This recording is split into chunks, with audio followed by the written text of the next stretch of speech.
Метеозалежні коти і собаки. Які чотирилапі в зоні ризику і як їм допомогти? Реагують на зміну погоди зазвичай окремі групи домашніх тварин, ті, що мають хронічні захворювання. Зарадити метеозалежності або спрогнозувати її появу неможливо. Чутливість до погоди – це індивідуальна особливість.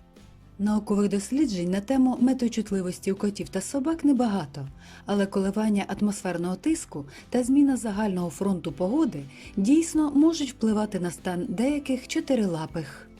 У зоні ризику перебувають тварини, які мають хронічні захворювання, пацієнти з кардіологічними проблемами або неврологічними хворобами, які страждають від судом або мають новоутворення.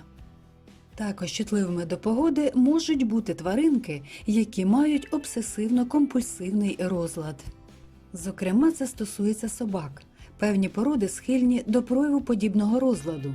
Він може проявлятися у гонитві за хвостом, полюванні на невидимих комах, гризінні лап або хвоста, активному вилизуванню живота.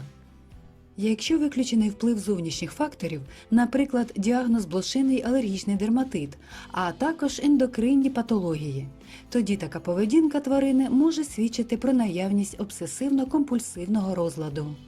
Але наявність хронічних захворювань не гарантує, що ваш улюбленець страждатиме кожен раз перед дощем, грозою, на період підвищення або зменшення атмосферного тиску. Більшість кардіологічних пацієнтів або тварин, які страждають від обсесивно-компульсивних розладів, або не реагують на зміну погоди взагалі, або реагують слабко.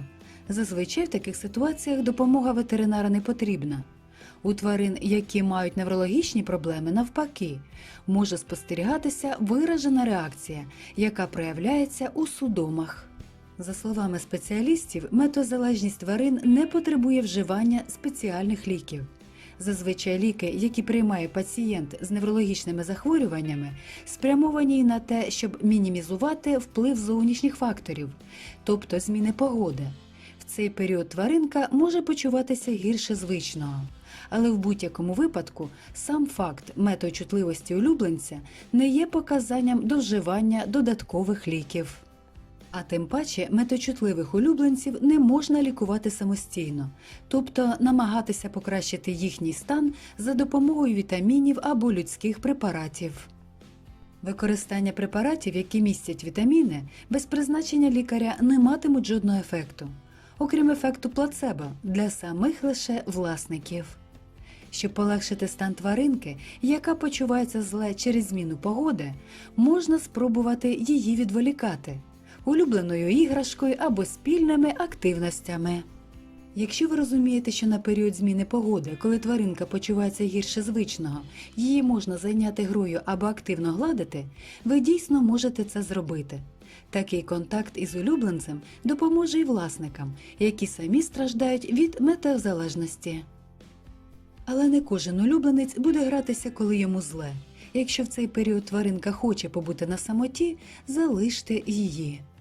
Завжди спостерігайте за реакцією улюбленця. Тварини самі показують, чого вони зараз хочуть – активно спілкуватися або часу на самоті. Усамітнюються в період поганого самопочуття зазвичай коти. В таких ситуаціях не наполягайте на спілкуванні. Коли улюбленцю стане легше і він захоче любові та уваги, він сам це продемонструє. Так, для власників, чиї тваринки реагують на зміну погоди, головне уникати самолікування, не панікувати і прислухатися до побажань та потреб свого вихованця. Нехай погодні умови не стануть на заваді гарного самопочуття ваших улюбленців. Друзі, а ваші хвостики реагують на зміну погоди? Якщо так, обов'язково поділіться своїм досвідом в коментарях. Ви ще й досі не підписані? Не мешкайте та підписуйтесь, а також тисніть на дзвіночок під відеороликом, щоб не пропустити свіжі випуски. До нових зустрічей, друзі! Бережіть себе та наш малесенький, затишний дім під назвою Земля.